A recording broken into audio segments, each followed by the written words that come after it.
Welcome back. When we left off last time, I asked you if you could complete these questions on your own, and then we begin today by going over the answers to these questions. First one says, what is a force? Well, we know a force is a push or a pull. One body applies to another. Remember, in physics, they refer to pretty much everything as a body. The car is a body. The earth is a body. The combination or total of all the forces on an object is called the net force. Remember, net means sum. What are balance forces? Balance means exactly what it says. They're equal in size. That's the balanced, and opposite in direction. So they're like on opposite sides of the balance. Because of this, they cancel out, and there is no change in motion.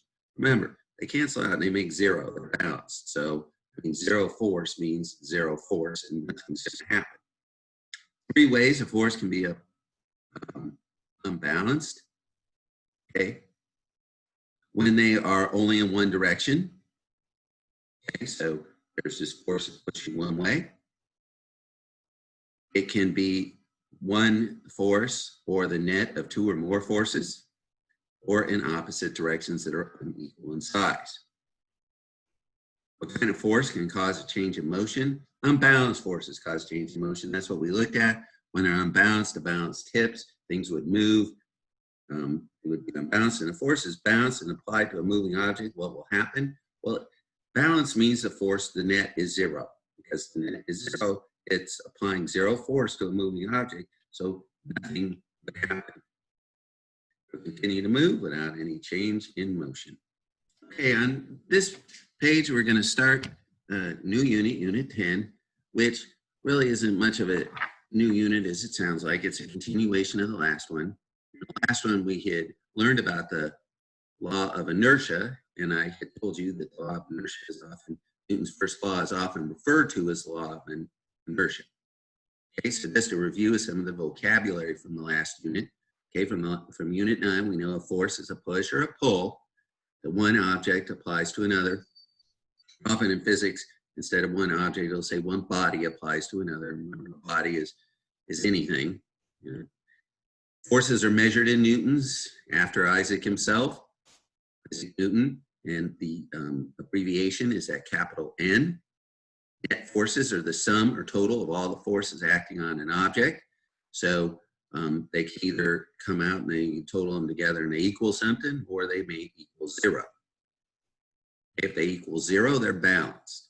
That means you added them together, they were equal in size, opposite direction, everything canceled out, and there's no motion because they total the total force. Net is zero. So if there's, I mean, basically what it's saying is there's zero forces acting on the object. Okay, because there's no forces acting on the object, nothing's going to happen.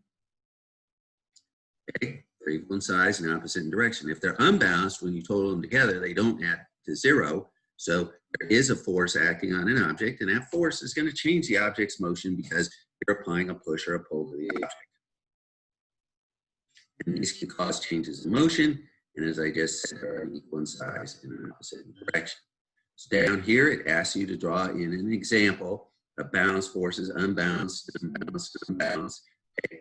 If it's balanced, okay, and we have 10 newtons pushing on this box to the right and 10 newtons pushing to the left, okay, it should be kind of common sense that nothing's going to happen because you're pushing with equal force and in opposite directions, and nothing is going to happen. So the net force is zero. This box is not going to move. Okay. In this case, if I remove the 10 newtons pushing back in the opposite directions, and I apply 10 newtons just to the left, and I'm pushing towards the right, the box is going to move with 10 newtons of force to the right. Okay. In this case, if someone else joins in and helps push with a force of 20 newtons, then I have a net force of 30 newtons to the right. Again, it's unbalanced because there's nothing on the other side to cancel it out. Okay. If there's a force of 30 newtons pushing to the right and only a little bitty force of 10 newtons pushing back to the left, well, the 10 newtons pushing back to the left is going to cancel out some of the 30 to the right. We're going to have a net force of 20 going this way. The 10 is going to cancel out part of the 30. Again, all three of these are examples of unbalanced forces. Okay, now the universal law of gravitation. Universal means it happens everywhere. And it says that any two masses exert an attractive force on each other. If it's an object, it has mass. This means everything in the universe, including you, me, your pen, everything has gravity. Now, this is not normally the way that kids think about gravity, so you gotta pay attention to this. They normally like, yeah, the earth has gravity, so we're attracted to the earth. And we don't think about the fact that you have gravity. You have mass, therefore you have gravity. Now, the amount of gravity that something has is directly related to its mass. So you have a teeny, teeny, teeny, teeny, teeny, teeny, teeny, teeny, weeny, tiny, teeny, teeny, beeny, little itty bitty bit of gravity, because your mass is almost insignificant compared to the earth. So even though you're pulling on the earth a little bit because you have some gravity, we barely notice it because it's so small compared to the gravity of the earth, because the earth's mass is so much greater. But in the whole solar system, okay, we have planets and the sun, things that have different masses. The thing that has the most mass in the solar system is the sun.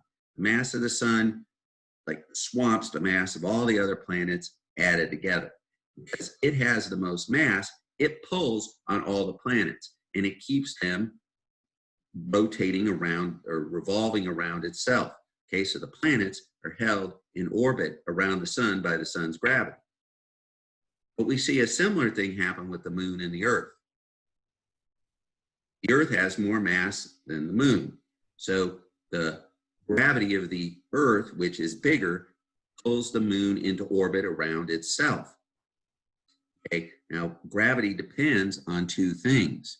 Okay, it depends on mass and distance. So the mass of the earth is big compared to the mass of the moon, and they're close enough that the earth's gravity is greater on the moon than the sun's gravity. Okay, because the moon is much farther from the sun than it is from the earth. So the closeness of the earth keeps the moon revolving around itself, and the gravity of the sun keeps both the earth and the moon revolving around itself.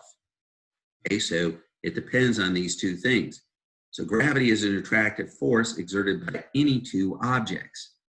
Okay, and so you got to pay attention to that, because normally we don't think about any two objects. If we went to the middle of outer space and you and a friend were out there in spacesuits, and we got far, far, far, far away from all the other planets, all the other meteorites, all the other things that had huge masses, and we increased the distance so much that their gravity was teeny tiny. And then we had you two floating in space. You would be the things that had the most gravity, because you would have the most mass and be the closest together, and you would pull together just like gravity pulls you down to the earth. So all objects have mass, have gravity. This is kind of the big concept here. So that means there's never a point in the universe where gravity is completely zero, because there's always some object that has mass, that the closest one with the biggest mass is the thing that would be pulling on you the most. So even in the space station, when we saw that guy with the water, the microphone and the bag of water appeared to float. But we know that the space station is in the Earth's gravity, because that's what keeps it going around the Earth and not just flying off into space. So if he let go of that stuff, eventually it would settle down to the bottom towards the Earth, because the Earth is still pulling on the space station a little bit. Okay, now, so the nearest object with mass would have gravity, even if it's weak, like the things pulling on the space station. And this is what keeps satellites in orbit. Okay, gravity is weak, they look like they're floating, but they still are in the Earth's gravitational field, and this is why they don't float off into space. Everything real has mass, so they all have gravity. Okay, the amount of the gravity an object has, and I just said this, depends on two things. One, the amount of mass is directly related to the mass. And then distance. The further you get from an object, the less they pull. Now, This is directly related to some stuff you learned in the 6th grade. Now, I'll pop in here and tie the two together. In the 6th grade, you learned about high tides and low tides. Okay, and in this top picture, I said the gravity of the moon pulls on the water. Okay, so this is the gravity of the Earth. It's big, and it's pulling on the moon, and it's keeping the moon in orbit around itself. This is why the moon doesn't fly off into space. But the moon has some gravity. It's smaller than the Earth's gravity, but yet it still does have some gravity.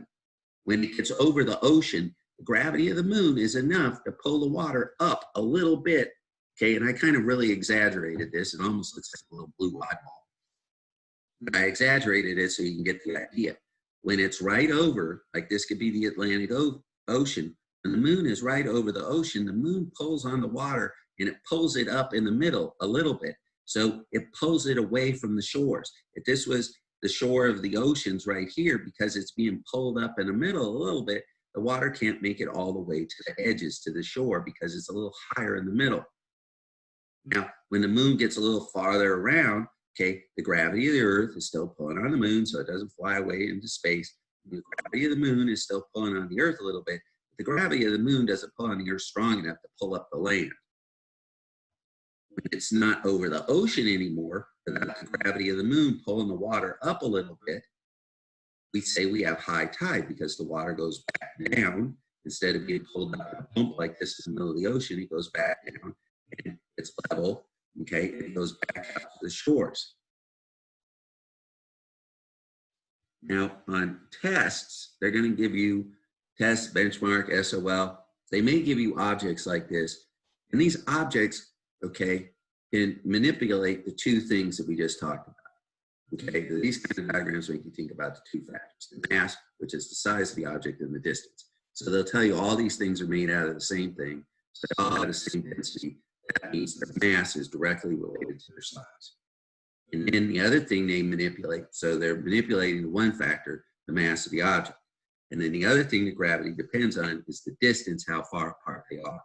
And so by moving the objects closer together, like the ones here in A, or farther apart, like the ones here in C, they can ask you to think about the other factor that gravity depends on. Okay, so the question might be, how can we make the set of objects in A have the same gravity as in C? Okay. Well, the objects in A have more mass, and they're closer together. So they have two advantages, bigger mass, closer together. But if we pull them farther apart, as they get farther apart, gravity goes down. So if we pulled them way out here, so they were way far apart, the amount of gravity between them would go down and down and down, and eventually it would be like C. Or if we move the objects in C much closer together so that they were almost touching, okay, the closer they get, as the distance decreases, the gravity would increase. So if we got them close enough together, the gravity should increase to be equal to A. So by manipulating the distance, okay, we could make the objects in A and C have the same amount of gravity. We could either move A farther apart, or we could move C really close together. Okay, so if we move the objects in A farther apart, their gravity would decrease. Another example kind of question would be, why do the objects in A and D have the same gravity? So if we look, remember these arrows tell us the size of the force and the direction of the force. So the size of the force in A and D are the same. The arrows are the same size. And the direction of the force between the two objects is the same. So it's showing us that A is pulling on, these two objects are pulling on each other with the same amount of gravitational force. Well, the things that gravity depends on is mass and distance. The objects in D have more mass. So even though they're farther apart, which lowers their gravity, their increased mass makes it the same as the objects in A. So the objects in A have less mass, but are closer. So less mass means less gravity. Closer together means more gravity. Or we could say the objects in D have more mass, which means more gravity, and are farther apart, which means less. So by being farther apart, even though they have more gravity because of their greater mass, the gravity goes down because they're farther apart.